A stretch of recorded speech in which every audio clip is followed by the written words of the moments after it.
Marhaba and hello once again to our brothers and Okay, brother. sisters around the world, fellows in the cause of justice, self-determination, and peace for the Palestinian people. I'm American historian Dr. Jack Dempsey, living in Crete these days, and my colleague here is Mr. Muhammad Jihad Ismael, a Palestinian historian and writer of quite distinguished pedigree, you might say, and he has been through the mill you cannot believe. Today is April 14th, 2024. I hope this interference is not ruining our program and your ability to listen. We'll see. We're going to do our best anyway, despite these conditions. Muhammad, it was living his life with his family in Deir al Balah, in the eastern part of the Gaza territory, up until last fall when the War of October 7th began. We had been fixing up that house into which they had been crowded for a long time, to expand its rooms to make it much more pleasant and livable for them. We had just pretty much completed that when the war began. White phosphorus began to fall in Deir al Balah. They knew it was time to flee. They flew, or rather walked, to Khan Younis for at least a month. I think it might have been 6 weeks or more, and then were forced out of there by fighting into Rafah. But it was so unlivable that they simply packed up their belongings after a few weeks in a plastic tent and walked 13 kilometers from Rafah back to Deir al Balah to see what was left of their home. Fortunately, despite over 200 people being killed there and all of the surrounding neighborhoods being demolished by Israeli aggression, Muhammad's house was more or less okay. So they have been living there again since then. And with that long introduction, I just want to add one thing. It used to be in our many programs done together that I would simply and quickly explain the conditions of Gaza before the War of October 7th. No clean water, shortages of food, lack of medicine, the most unlivable conditions you can imagine. And now everything is 100% worse. 100% worse. So those are the conditions from which Muhammad is kind enough to speak with us again today.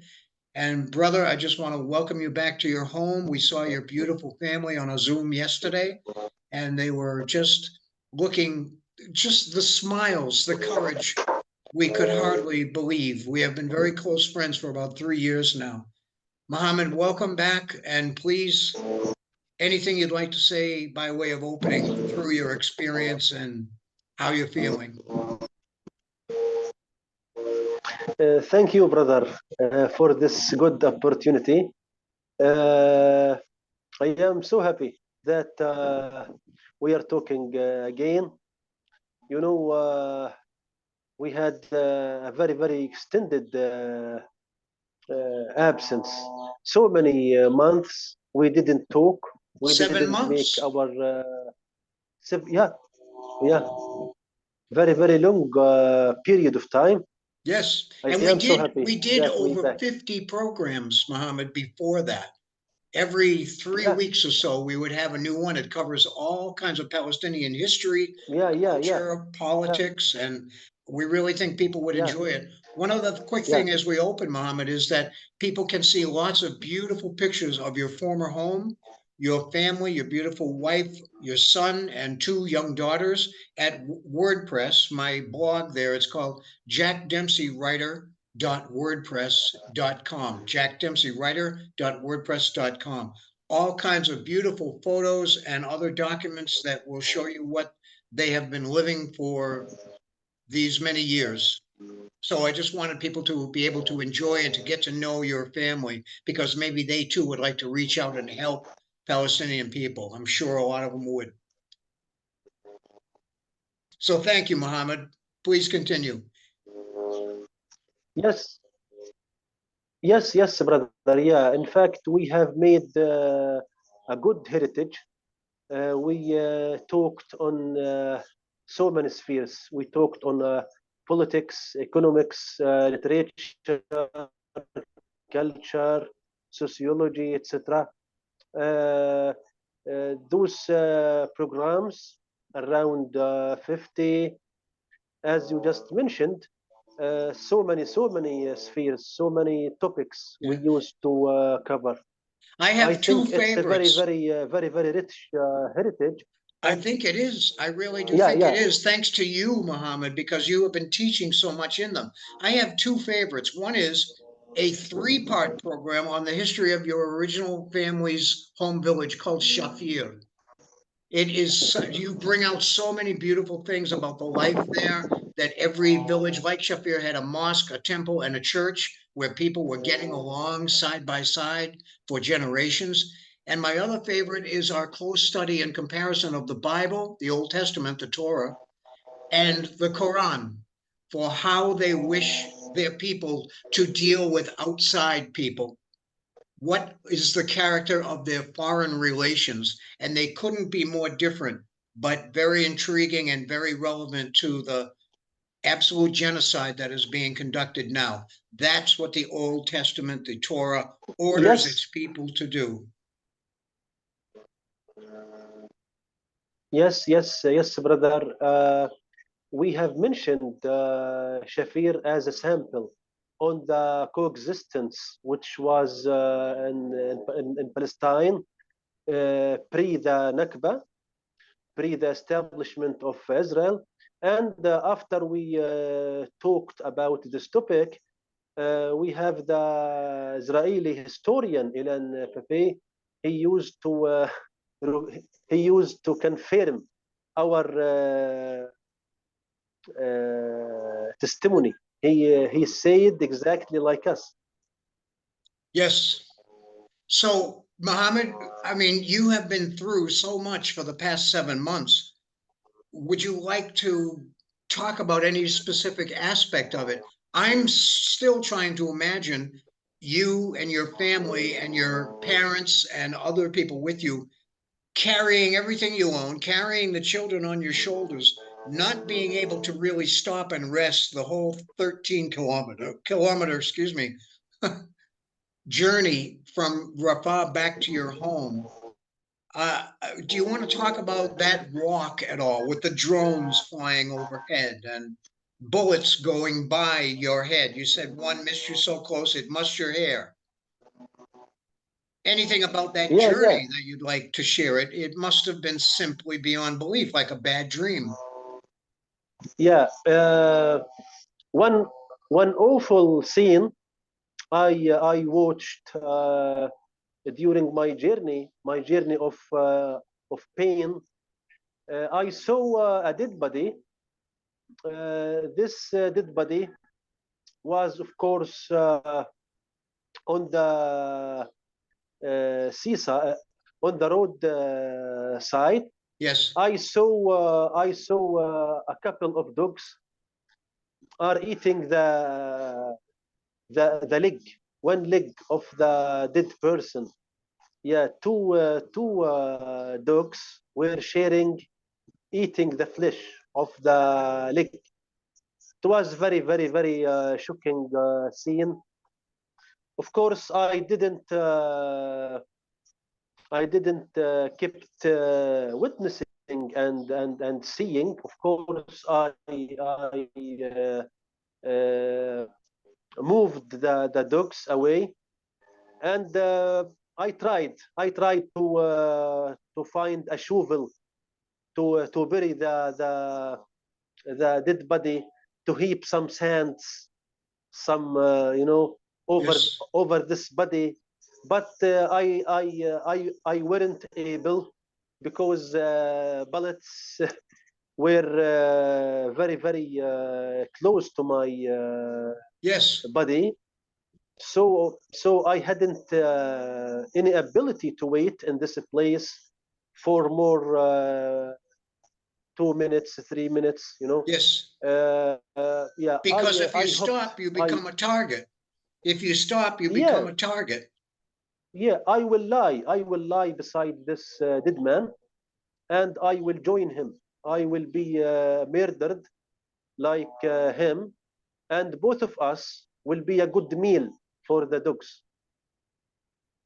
And you know, Mohammed, in the less than 2 weeks now, since we've been a little bit better back in contact, there have been the release from drones, from Israeli drones, that show, for example, 4 young men look a lot like you, walking along an open beach road. They have no weapons, nothing in their hands, nothing carrying on their backs, nothing, just walking, perhaps going back to their home. All of a sudden, boom, a complete devastating airstrike strikes them exactly where they're standing.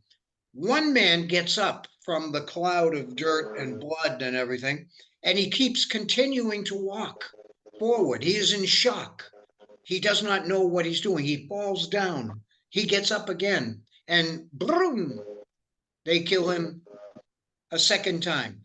Another one, there's a strike like that on a group of people on a beach of Gaza where a lot of people are using to try to travel in an unobstructed way between the north and the south. And when they are dead, an Israeli bulldozer comes and simply piles the sand, tries to bury them over in the sand, 4 or 5 people. These are the kinds of things that are going on right in your neighborhood. Deir al Balah, where you live, was bombed just yesterday. You know, I'll stop, but I'm just saying we already talked a little. If you look at the looks of Gaza now, the destruction, they must think, the Israelis, and they must be wanting us to believe that every single house in Gaza was a Hamas headquarters. They say they are only making war on Hamas, but every single house almost has been destroyed. They're looking for Hamas in every single house. The insanity that's against you, excuse me. Yes, brother, you are right. Uh, of course, this is not true. Not every house inside Gaza Strip is a base for Hamas. Of course. Yeah. Of course, this is right.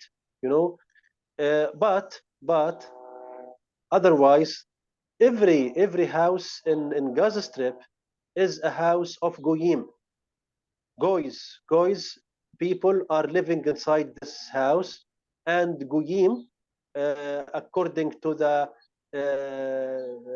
Torah literature and Torah texts, Yes. all the goyim haven't the right to have a life, to live. The You know, word, so the word goyim means an animal with 2 legs. They are yeah, only yeah, they yeah, are only fit to be slaves, to be driven away, or to be killed. This is the yes, meaning yeah, of goyim, which has been so yeah. lightly and casually used about non-Jewish people for so long. Exactly. Yeah.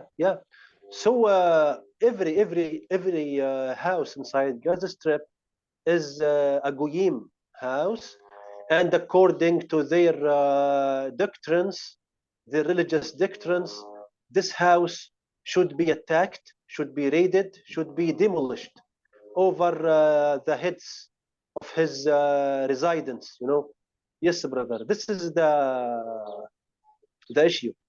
And Muhammad, as has often come out in our programs, I know that your political conditions in Gaza as a citizen there are dangerous because of Hamas. They do not like to be criticized. They do not like to have people talk about the things they really do to their own people.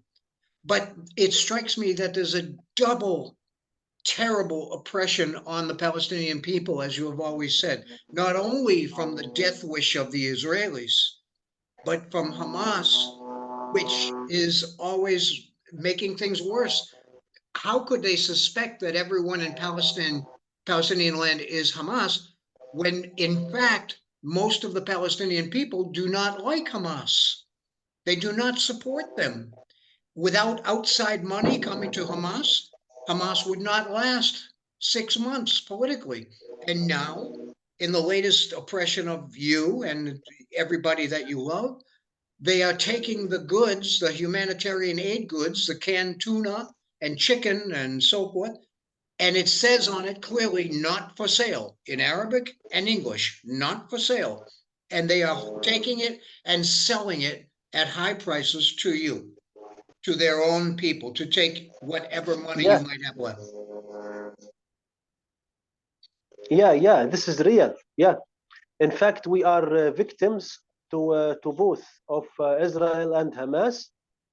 Both of them are victimizers. Both of them, not only Israel.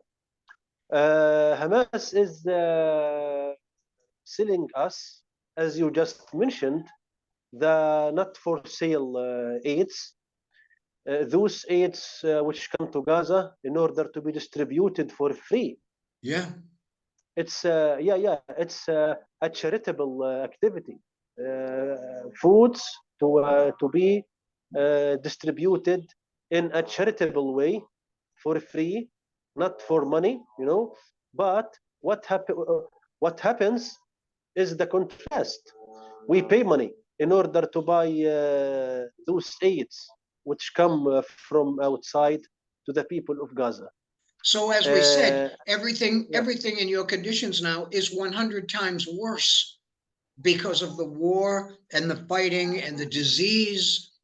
You have somewhat a bad cough right now because of infections from the different toxic materials that have been pounded and pounded into Gaza. And yet this is what Hamas has always done, is to their Yes, own yes. people. And you know, Muhammad, there's a similar idea at work. If you read the Torah closely, the first Israelites, they wanted to be separated from all the peoples around them. We are not part of you. You are not part of us. We are different. We are night and day, oranges and apples, or whatever you want to say. They are separate. This is complete nonsense. So I have no idea what that means. But you've also pointed out, Muhammad, that the families of Hamas also see themselves as separate and elite and above the average Palestinian people. I have not seen this reported, Muhammad, anywhere. No one at all I have seen report from the ground about what Hamas is doing to its own people now. Yeah, you will not see any media coverage for the violations of Hamas, for the corruption of Hamas, especially on the dirty channel Al Jazeera. Al Jazeera, the Qatari channel, is making a yellow propaganda presenting Hamas as a superpower country, like the Soviet Union, like the USA, you know, like the Nazi Germany. They doesn't talk about. They just keep talking about how many tanks and armored Yes, vehicles, how many ambushes Hamas militants had made for the IDF soldiers. yes. They doesn't talk about those people who are dying due to famine, due to lack of medicine, due to infections. We have so many pandemics. People are being killed by those infections and pandemics. We have thousands of people who are being killed by different reasons. Not only the Israeli killing, you know. Unfortunately, no one is talking about those violations. And first of all, no one is talking about the beginning of our story, the beginning of our tragedy. Why Of Hamas course. from beginning Yes, has started this war? yes. We didn't need this war, you know. Why Hamas used to start this war? Why Hamas used to attack the civilians inside Israel? Why Hamas used to commit crimes Well, against the yeah yeah let, against the people inside Israel? You know. let me ask you, many people have talked about this, and I want to see you think, and I hope our people are still with us, even though the technical problems persist. But in 2018, Muhammad, as you know, it was not Hamas, it was the people of Gaza who made the Great March of Return to try to protest peacefully for their justice, for their human rights, for their release from the prison of Gaza. And they were shot to death by the Israelis, shot to death. So Hamas saw that there was no other way to bring attention to the problems, the war, right, than what they did on October 7th. I do not think that you are, and certainly I do not condone those crimes. But the war did not begin on October 7th, right? The war began 75, 76 years ago. So, Is it, isn't acceptable? Is it logic to sacrifice with the people, to sacrifice with a country like Gaza Strip in order just to catch the attention of the international Mohammed, community, to catch the attention of the world? Mohammed, I'm going to ask you to repeat what you Yeah. said because the signal is getting very bad. Please repeat Yeah, what you yeah. said. Okay. Yeah. Of course, I don't agree with this matter, because it's against the logic. Is it possible? Is it acceptable? Is it acceptable to sacrifice with all Gaza Strip, with all Gaza people, just in order to catch the attention of the world? This is something crazy, right now, the death toll has reached more than 34,000. Yeah. Yeah. But Mohammed, let me ask you, Killed. let me ask you, what other choice did they have? In other words, any people who are kept in a prison for 15, 16 years, in a prison like Gaza was, any people in the world would want to Yeah, we break have. out. They would want to break out, no? We have. Yeah. We have to work always, forever, through the peaceful, non-violent means. We have to work forever through this way, the non-violent, the peaceful means. But how would that Do you happen? think How would terrorism that happen, Mohammed? is a If good Israel advocate if for Israel repressed people?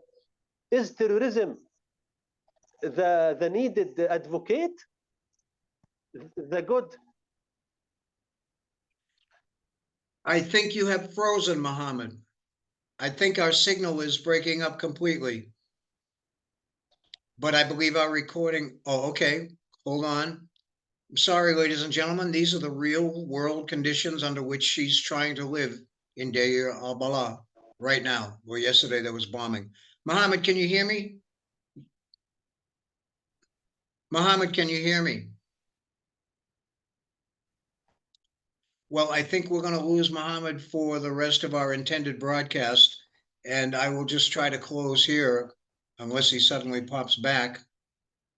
No, we've lost him altogether. That's the reality of the conditions under which we're trying to work, but we hope you've gained something from the rough program today that you've seen. It's an image of what is happening. So again, please look at the wonderful pictures of this beautiful Palestinian family, the Ismael family, at jackdempseywriter.wordpress.com. There is a wealth of programs there. Each of the programs has its own page. And also, if you go to my channel at YouTube, the entire collection of over 50 programs about the Palestinians, their lives, their hopes are there for you. We will try to get Muhammad back in a better condition next time, very soon. We really, really appreciate your watching. And now he comes back. I've done a nice closing and he comes back. Let's see what happens. The suspense is amazing. Yes, yes, brother. I am back. I am back. I hear you. I hear you. I I was am just back. okay. I was just doing a closing for the I am back. program. I know you are back. I was just doing a closing for the program because I thought you were finished. Is there anything you'd like to add, Muhammad, as our time goes today? Muhammad, do you Yes, hear yes, me? brother. I wanted to say, yeah. I wanted to say that, of course, we are a repressed people, but terrorism shouldn't be the advocate or the lawyer who's supposed to defend our rights. Terrorism is a bad lawyer. We cannot That's a great choose such phrase. a lawyer for for our just cause. Yeah. That's So I am a very against. good way to put it, Yeah, Muhammad. yeah. I am against killing the children in their beds, killing the old women, the old men who were waiting in the bus station, against killing the people who were having their dinner inside uh, restaurants, and against those people who were drunk and just dancing in a melodious party. Yes, This is yes. against my ethics and my values. Yeah. Yeah. Well, since we seem to have a little bit of time left, I'd like to push you one step further on this discussion because it's so important to have an intelligent point of view about it. As an historian, I know that during the conquest of America by the English and the Europeans, they always built their settlements. They always built their settlements out in the countryside where they were vulnerable and where they could serve as a way to protect the main settlements. They would be the ones always first in contact with the indigenous people. What about the people who say that the settlers are not innocent? The settlers are part of the war that began to conquer Palestine 75 years ago. What do you say to people who say that the settlers are not innocent? They are the instruments of the state to take the land, Muhammad. Yeah. Even if this settler is a warrior or a soldier, I am against this way of struggle. I cannot accept you are not allowed to kidnap some pregnant women, some children with their mothers, some Yes. old women over 80s, over 90s. This Yes. is not acceptable for me. Everyone Yes. is free with his beliefs, with his thought. Yeah, and of course I am free with my thoughts, my opinions. I i will never accept this. I will never accept this because during all the Palestinian struggle since the 30s, Yes. so 1 decade before Nakba, Yes. since 30s, right now we didn't witness something similar to this strange way of struggle. You know. Muhammad, though, would you not say, can you hear me? Can you hear me, Muhammad? Yes. Would you Yes. not? Yes. Okay, let me ask you a question. Would you not say that with all the patience, and the wish for peace that the Palestinians have shown, it has only brought them to this? How can your way of peaceful progress happen? What would you do? Yeah, we have so many ways. We have different ways. Yeah. If you go to the publications of Gene Sharp, the the father of the nonviolent theory, you know, Gene Yes. Sharp has written dozens of books. He was talking about the implementation of the nonviolent action. We can apply his thought, the thought of Gene Sharp. This is scholar from Boston, from Massachusetts. Uh-huh. This is one sample. Yeah, we can use the methods of this man to protest against Israel, to convey our message with a peaceful way, not by terrorism and killing the kids, killing the women, kidnapping the pregnant women. But what I'm asking, Muhammad, though, is I would argue that the Palestinians have tried the peaceful way. They have tried the peaceful way, and they get only killed and put in prison and tortured and injured and damaged. How could a peaceful approach really work? For example, what would you say? For example, what would you do if they won't listen? Yeah, suppose all the previous peaceful attempts were failed. I want to ask you, what was the death toll? What was the human casualties? Yeah, What do you mean? our losses. Yeah, our losses were few dozens, few hundreds of people who were killed or imprisoned or injured. During all our history, during all our history of struggle with Israel, first Intifada, second Intifada, the Great March of Return, etc., etc. Just go to the numbers, to the mathematics, make some statistics, But they are not and compare small. the numbers of casualties They are not with small with numbers, what Muhammad. with what we have now. No, comparing to what we have now, it's very, I very see. small. I see what you're Let me saying. give you just a little comparison. Yeah, I yeah, yeah. understand better. Let me just give you a little comparison. Yeah, yeah, Yeah. yeah. According to so many experts and researchers, the second Intifada was so bloody. Was so bloody. The second Intifada. Yes. Uh, all the Palestinian casualties in the second Intifada didn't exceed 2,000, 2,000, less Yes. than 2,000.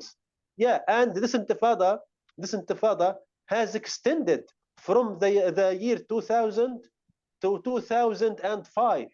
So 6 years of continuous military struggle against Israel. We lost only 2000s, but now we are losing right now 34,000, and war didn't finish yet.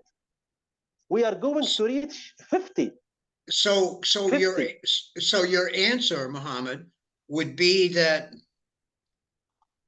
all we know is that the military war, violent resistance way does not work. That's all we Yeah, really know, that the violent way does not work. So I was trying to ask you for, well, one example of a peaceful thing that Palestinians could do that might work. yeah. Yes, we have so many ways. We have to continue our work to preach with our cause in the world. We have so many people around the world. Millions of people are willing to know more about our cause, our situation. I think we have to make this sort of cultural struggle, this sort of enlightenment, to enlighten those people with our just cause. This is one sample, One example, you know. Also, we have to make marches, to make protests, you know. We have to penetrate the Israeli society. We have so many leftian and moderate parties and groups inside Israel. We have to penetrate them. We have to try to talk with them.